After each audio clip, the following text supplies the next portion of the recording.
વિદ્યાર્થી મિત્રો, તો આજે આપણે શીખીશું ધોરણ 10 પાઠ 4 ભારતનો સાહિત્યક વારસો.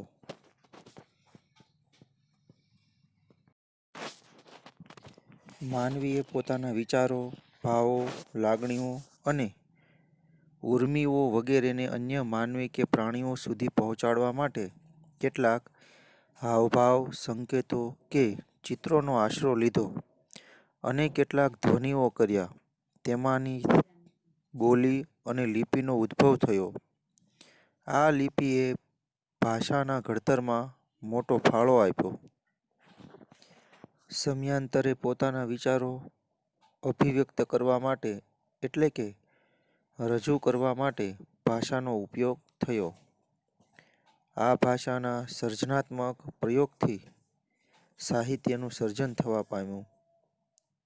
પ્રાચીન કાળથી ભારતીય સાહિત્ય તેની વિવિધતા અને વિશિષ્ટતા માટે પ્રખ્યાત છે. ભારતના વિદ્વાનોએ પ્રાચીન સાહિત્યના બે ભાગ પાડ્યા છે: વૈદિક સાહિત્ય અને પ્રશિષ્ટ સાહિત્ય. આ ઉપરાંત કેટલીક લોકબોલીઓ એટલે કે લોકભાષાઓમાં રચાયેલું સાહિત્ય પણ પ્રચલિત હતું. ભાષા અને સાહિત્ય. ભારતના ઇતિહાસમાં આપણે એક નજર નાખીએ તો સદીઓથી વિવિધ ભાષાઓનો ઉપયોગ થયેલો જોવા મળે છે. આ ભાષાઓએ એકબીજા પર અસર કરી અને પ્રભાવ પાડ્યો. તેથી ભાષાઓના સમૃદ્ધ સાહિત્યમાં પરિવર્તન આવ્યું. પરિણામે નવી નવી ભાષાઓ અને નવા નવા સાહિત્યનું સર્જન થયું. તેનું ઉત્તમ ઉદાહરણ સંસ્કૃત ભાષા છે. વર્તમાન સમયમાં સંસ્કૃત ભાષાનો ઉપયોગ ઓછો છે, પણ ધાર્મિક કાર્યો અને પૂજા વિધિઓમાં સંસ્કૃત ભાષાનો ઉપયોગ થાય છે. સામાન્ય રીતે માનવી માટે તો અભિવ્યક્ત કરવાની અને ઝીલવાની ઉત્તમ તક ભાષા જ પૂરી પાડે છે. એટલે કે કોઈ પણ પ્રકારની વસ્તુ રજૂ કરવી હોય અથવા કોઈ પણ વ્યક્તિએ કહેલા શબ્દો દ્વારા આપણે સમજણ મેળવવી હોય એટલે કે અભિવ્યક્ત કરવાની અને ઝીલવાની ઉત્તમ તક ભાષા જ પૂરી પાડે છે. પ્રાચીન ભારતની લિપિ હડપ્પા સમયની છે. આ લિપિ આજે પણ ઉકેલી શકાય નથી. તે સમયના લોકોની ભાષા કઈ હશે તે માહિતી હજુ પ્રાપ્ત થઈ શકી નથી. મહર્ષિ પાણિની સંસ્કૃત ભાષાના મહાન વ્યાકરણશાસ્ત્રી હતા. મહર્ષિ પાણિની સંસ્કૃત ભાષાના મહાન વ્યાકરણશાસ્ત્રી હતા. તેમણે અષ્ટાધ્યાયી ગ્રંથની રચના ઈસવીસન પૂર્વે 4th સદીમાં કરી.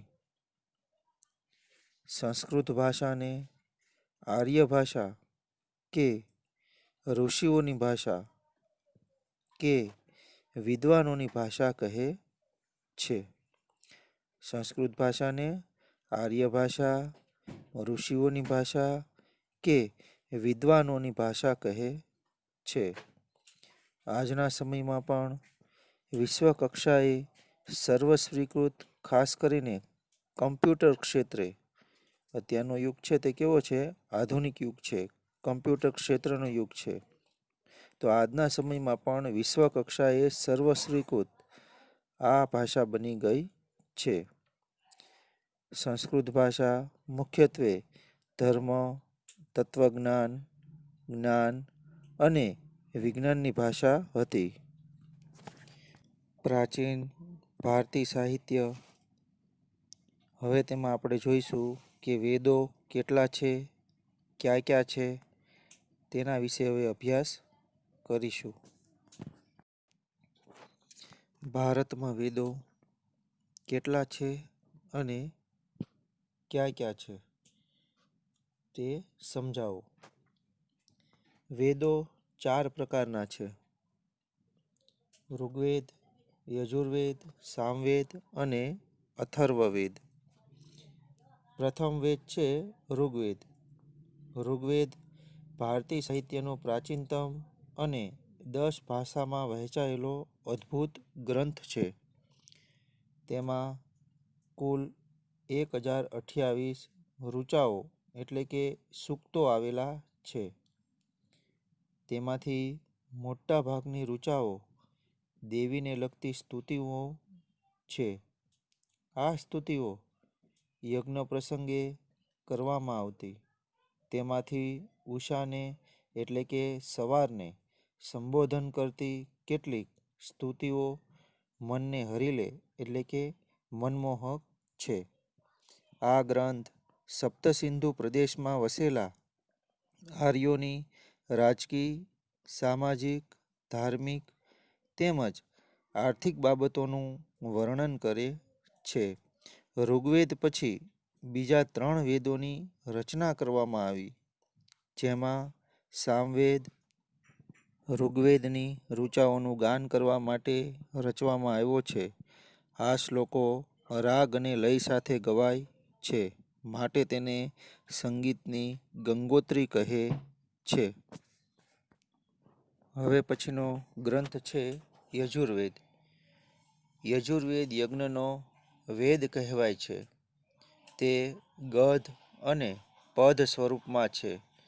તેમાં યંત્રોના મંત્રો, યજ્ઞની ક્રિયાઓ અને વિધિઓ દર્શાવવામાં આવી છે. હવે પછીનો ગ્રંથ છે સામવેદ. સામવેદમાં ઋગ્વેદની ઋચાઓનું ગાન કરવાની વિધિ દર્શાવી છે. એ શ્લોકો રાગ અને લય સાથે ગાવામાં આવે છે. તેથી સામવેદને સંગીતની ગંગોત્રી કહે છે. પછીનો વેદ છે અથર્વવેદ. અથર્વવેદમાં અનેક પ્રકારના કર્મકાંડો અને સંસ્કારોનું વર્ણન કરવામાં આવેલું છે. તો આમ આપણા 4 વેદો ઋગ્વેદ, સામવેદ, યજુર્વેદ અને અથર્વવેદ છે. બ્રાહ્મણ ગ્રંથો. બ્રાહ્મણ ગ્રંથોમાં વૈદિક મંત્રોના અર્થો આપ્યા છે. તેમાં વિવિધ યજ્ઞો અને તેને લગતી વિધિઓ માટેનું માર્ગદર્શન આપેલું છે. અરણ્યક ગ્રંથો. અરણ્યક ગ્રંથો એ આર્યોએ જંગલમાં વસવાટ કરીને સતત ચિંતન કરીને રચેલું તત્વજ્ઞાનથી સભર એવું સાહિત્ય છે. ઉપનિષદો. ઉપનિષદ સાહિત્યમાં બ્રહ્માંડનો આરંભ, જીવન, મૃત્યુ, ભૌતિક અને આધ્યાત્મિક જગત, જ્ઞાન પ્રકૃતિ અને બીજા અનેક દાર્શનિક પ્રશ્નોનું વિવેચન કરવામાં આવ્યું છે. બૃહદારણ્ય અને છાંદોગ્ય શરૂઆતના ઉપનિષદો છે. ઉપનિષદ સંવાદના સ્વરૂપમાં છે. મુક્તકો ઉપનિષદમાં તેની સંખ્યા 108 દર્શાવે છે. ઉપનિષદો ભારતીય દાર્શનિક સાહિત્ય ગણાય છે. બૃહદારણ્ય અને છાંદોગ્ય પ્રારંભિક ઉપનિષદો છે. ઉપનિષદોનો સંવાદ સ્વરૂપે છે. તેમાં સરળ અને સુંદર વાક્યોમાં ગહન વિચારો રજૂ થયેલા છે. ગહન એટલે કે ઊંડા વિચારો રજૂ થયેલા છે. વેદાંગ. આ સાહિત્યમાં કર્મકાંડો, જ્યોતિષ, વ્યાકરણ, ખગોળશાસ્ત્રનો સમાવેશ થયેલો છે. હવે આપણે એવો પ્રશ્ન પૂછાય છે કે રામાયણ અને મહાભારત વિશે વર્ણવો અથવા ચર્ચા કરો. તો રામાયણ અને મહાભારત એ આપણા ભારતીય ગ્રંથો છે જેનો હવે આપણે અભ્યાસ કરીએ. મહાકાવ્યો તરીકે રામાયણ અને મહાભારતની ચર્ચા કરો. રામાયણ અને મહાભારત ભારતના બે મુખ્ય મહાકાવ્યો છે. આ બંને મહાકાવ્યોની રચનામાં સેંકડો વર્ષો ગયા હતા. ઈસવીસનની બીજી સદીમાં આ મહાકાવ્યોનું વર્તમાન સ્વરૂપ મળ્યું હતું. મહાકવિ વાલ્મીકી રચિત રામાયણ એક મહાન સાહિત્ય કૃતિ છે. તે મહાભારત કરતાં ઘણું નાનું છે. તેમાં અયોધ્યાના રાજા રામચંદ્રના જીવન પ્રસંગોની કથા છે. તેમાં અનેક દિલચસ્પ ઘટનાઓ અને સાહસોનું વર્ણન કરવામાં આવેલું છે. મુનિ વેદવ્યાસ રચિત મહાભારત વિશ્વનો સૌથી મોટો કાવ્યગ્રંથ છે. તેમાં લગભગ 1,00,000 શ્લોકો છે. મહાભારતનો મુખ્ય મુદ્દો કૌરવો અને પાંડવો વચ્ચે થયેલ યુદ્ધ છે. એ યુદ્ધ કથામાં અનેક નાની મોટી વાર્તાઓને જોડવામાં આવી છે. ભારતના અમૂલ્ય વારસા સમાન શ્રીમદ ભગવદ્ ગીતા પણ મહાભારતનો જ એક ભાગ છે. તેમાં જ્ઞાન, ધર્મ અને ભક્તિએ મોક્ષ પ્રાપ્તિના 3 માર્ગોનું વિવેચન કરવામાં આવ્યું છે. વિવેચન એટલે કે વિવરણ અને દર્શાવવામાં આવ્યું છે. આ બંને મહાકાવ્યોએ સદીઓ સુધી ભારતના કરોડો લોકોના વિચારો અને સાહિત્ય સર્જન પર ગાઢ અસર કરી છે. આમ રામાયણ અને મહાભારત એ બંને મહાકાવ્યો છે. તેમજ ભારતમાં સંસ્કાર સિંચનનું પ્રેરક કાર્ય કર્યું છે.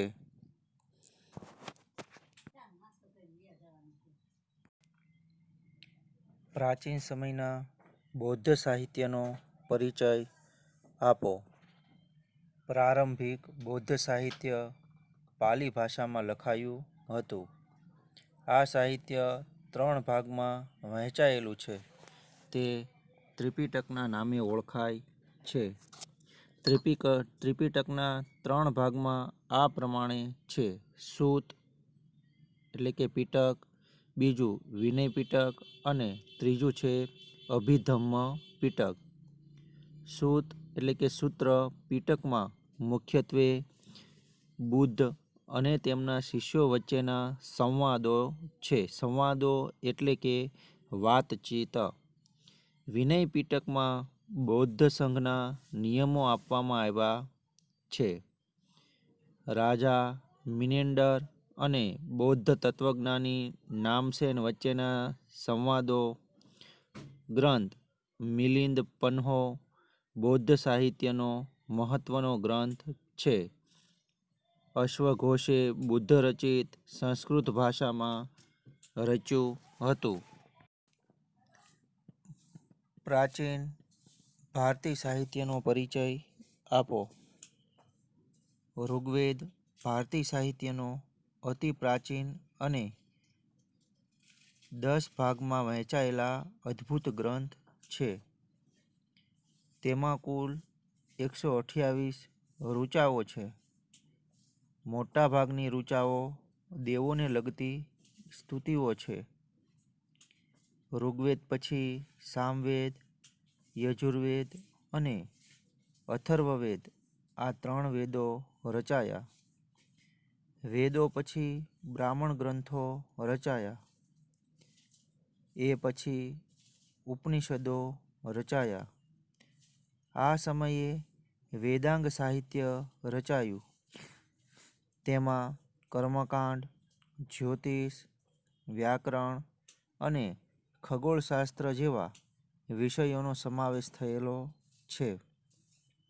આ સમયમાં મહાન વ્યાકરણશાસ્ત્રી પાણિનીએ સંસ્કૃત ભાષામાં અષ્ટાધ્યાયી નામનો પ્રખ્યાત વ્યાકરણ ગ્રંથ તૈયાર કર્યો. પ્રાચીન ભારતીય સાહિત્યમાં મહાકાવ્યો તરીકે રામાયણ અને મહાભારત મુખ્ય છે. પ્રારંભિક બૌદ્ધ ધાર્મિક સાહિત્ય પાલી ભાષામાં લખાયું. તેમાં ત્રિપિટક તરીકે ઓળખાતા સૂત પિટક, વિનય પિટક અને અભિધમ્મ પિટક નામના ગ્રંથો મુખ્ય છે. બૌદ્ધ સાહિત્યમાં મિલિંદપન્હો એક મહત્વનો ગ્રંથ છે. ગુપ્તયુગ સંસ્કૃત સાહિત્યમાં કાવ્ય અને નાટકના વિકાસનો સુવર્ણયુગ ગણાય છે. આ સમયમાં કવિવર કાલિદાસ, ભાવભૂતિ, ભારવી, ભર્તુહરિ, બાણભટ્ટ, માદ વગેરે મહાન સાહિત્યકારો થઈ ગયા. એ પછીના સમયમાં શંકરાચાર્ય ભાષ્યની રચનાઓ કરી. પ્રાચીન યુગ દરમિયાન તમિલ, તેલુગુ, કન્નડ અને મલયાલમ એ 4 દ્રવિડ કુળની ભાષાઓમાં સાહિત્ય રચાયું. તેમાં તમિલ સૌથી પ્રાચીન ભાષા છે.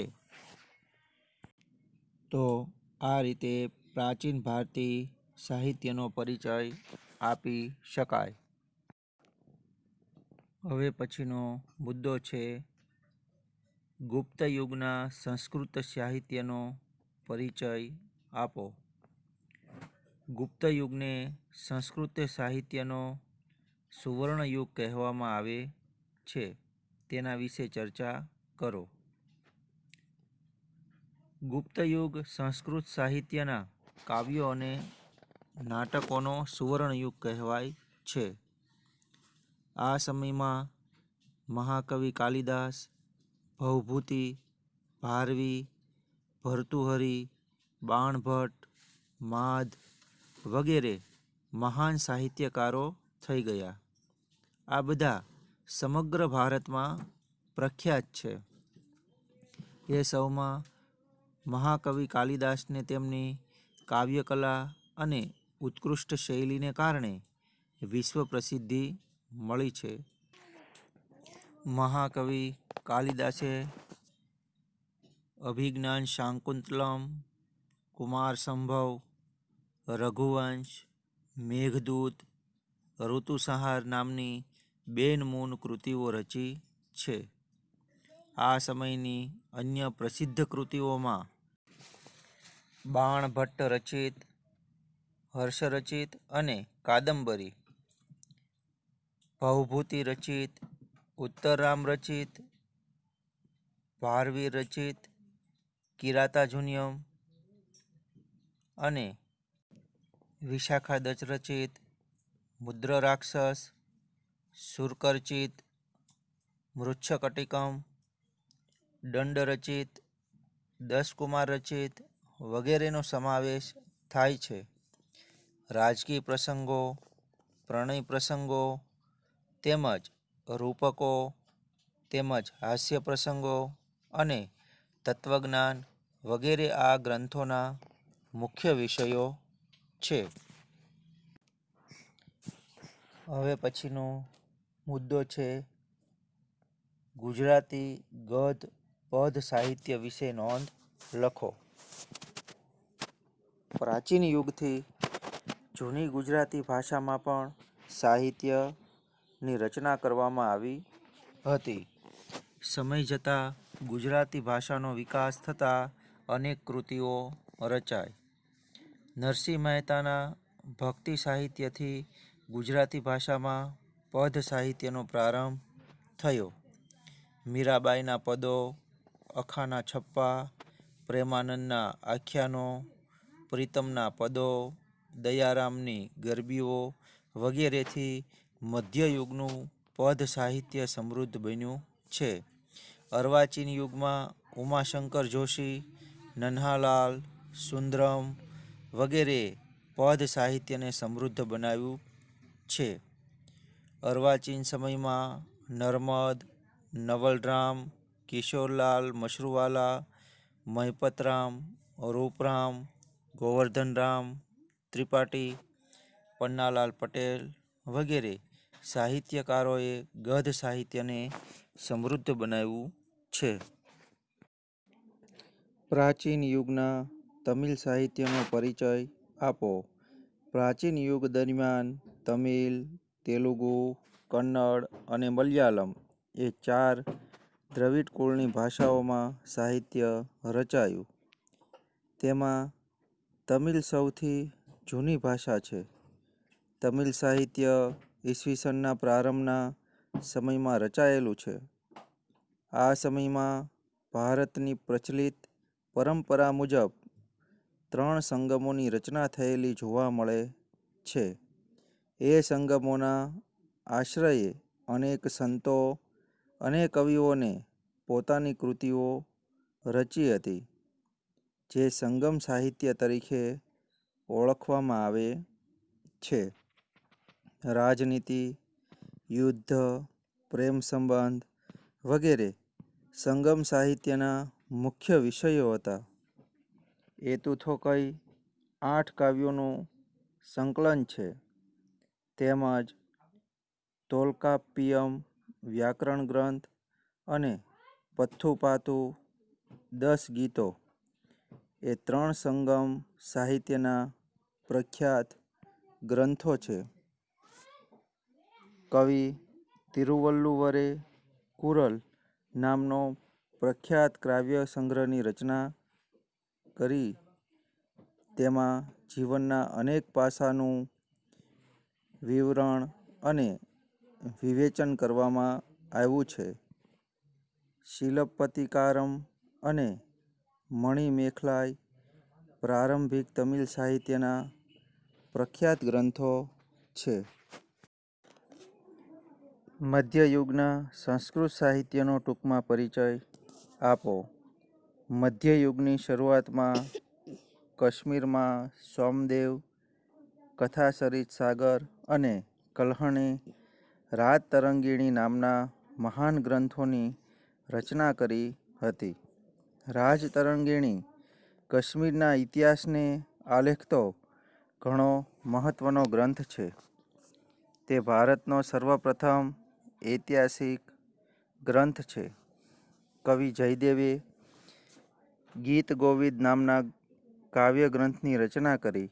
આ કાવ્ય સંગ્રહ સંસ્કૃત સાહિત્યનો અતિ સુંદર કાવ્ય સંગ્રહ છે. દક્ષિણ ભારતમાં શંકરાચાર્યે ભાષ્યની રચના કરી. આમ મધ્યયુગમાં આ બધા સાહિત્યની રચના કરવામાં આવી હતી. મધ્યકાલીન યુગના તમિલ સાહિત્યનો પરિચય આપો. મધ્યયુગ દરમિયાન દ્રવિડ કુળની ભાષાઓમાં ઘણું તમિલ સાહિત્યની રચના થયેલી જોવા મળે છે.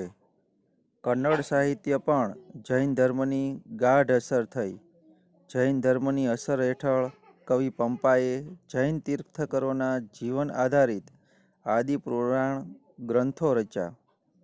કવિ પોન્નાએ 16મા જૈન તીર્થંકર શાંતિનાથના જીવન પર શાંતિપુરાણ નામનો ગ્રંથ તૈયાર કર્યો. કવિ રન્નાએ અજિતનાથ પુરાણ અને ગુદાયુધ નામના ગ્રંથો રચ્યા છે. આ યુગના કવિઓ પંપા, પોન્ના અને રન્ના પ્રારંભિક ઉન્નડ સાહિત્યની ત્રિમૂર્તિ ગણાય છે. કવિ કંબલે તમિલ ભાષામાં રામાયણની રચના કરી હતી. મધ્યયુગમાં મલયાલમ ભાષામાં સાહિત્ય રચવાની શરૂઆત થઈ હતી. મધ્યયુગના ફારસી સાહિત્યનું વર્ણન કરો. મધ્યયુગના સલ્તનત કાળમાં ફારસી દિલ્હીના સુલતાનોની રાજભાષા હતી. ફારસી સાહિત્યની અસરને લીધે અનેક ફારસી શબ્દોનો સમાવેશ ભારતીય ભાષાઓમાં થયેલો છે. મધ્યયુગમાં અનેક ઇતિહાસકારો થઈ ગયા. ઇતિહાસકાર જિયાઉદ્દીન બર્નીએ ખલજી અને તઘલક વંશના રાજ્યનું વિવરણ કરતો તારીખે ફિરોઝશાહી અને રાજકીય સિદ્ધાંતો વિશે ફતવા-એ જહાદારી નામના ગ્રંથોની રચના કરી. એ સમયના સૌથી મહાન સાહિત્યકાર, ઇતિહાસકાર, રહસ્યવાદી સંત અને સંગીતકાર અમીર ખુસરોએ આશિકા, નૂર, સિપીહર અને કિરાતુલ સદાયન નામની કૃતિઓ રચી. તે સિવાય તેમણે અનેક કાવ્યગ્રંથોની પણ રચના કરી છે.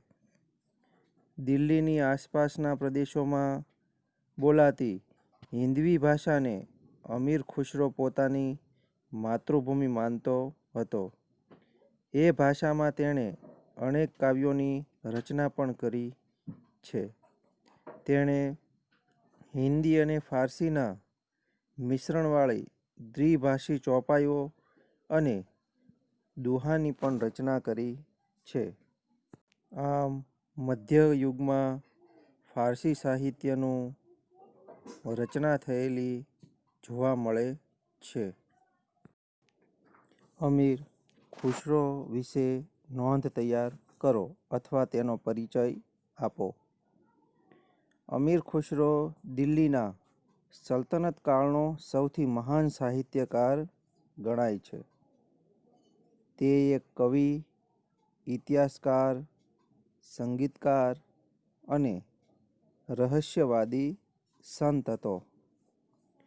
અમીર ખુસરો સુપ્રસિદ્ધ હઝરત નિઝામુદ્દીન ઔલિયાનો શિષ્ય હતો. તે ફારસી અને સંસ્કૃત ભાષાનો વિદ્વાન હતો. આશિકા નૂર, સિપીહર અને કિરાતુલ સદાયન તેની જાણીતી કૃતિઓ છે. આ ઉપરાંત તેણે અનેક કાવ્યગ્રંથો પણ રચ્યા હતા. અમીર ખુસરોને ભારતીય હોવાનો ગર્વ હતો. તેથી જ તે ભારતને પૃથ્વી પરનું સ્વર્ગ માનતો હતો. તેણે પોતાના પુસ્તકોમાં ભારતનું વાતાવરણ, ઇમારતો, જ્ઞાન વિજ્ઞાન અને તેની સુંદરતાના ભારોભાર વખાણ કર્યા છે. તે દ્રઢપણે માનતો હતો કે હિન્દુ ધર્મનું સાર તત્વ અનેક દ્રષ્ટિએ ઇસ્લામ સાથે મળતું આવે છે. તે દિલ્હીની આજુબાજુના વિસ્તારોમાં બોલાતી હિન્દવી ભાષાને પોતાની માતૃભાષા માનતો હતો. હિન્દીમાં તેણે અનેક કાવ્યો રચ્યા હતા. તેણે હિન્દી અને ફારસીનું સંમિશ્રણ કરીને દ્વિભાષી ચોપાઈઓ અને દોહાઓની રચના પણ કરી હતી. આમ અમીર ખુસરો દિલ્હીના સલ્તનત કાળનો સૌથી મહાન સાહિત્યકાર ગણાય છે. તેમજ તેણે ભારતીય હોવાનો ગર્વ હતો. તેમજ તેને એક કવિ, ઇતિહાસકાર, સંતકાર, રહસ્યવાદી સંત તરીકે પણ ઓળખવામાં આવે છે. આમ અમીર ખુસરો વિશે આપણે આવી રીતે નોંધ તૈયાર કરી શકીએ છીએ.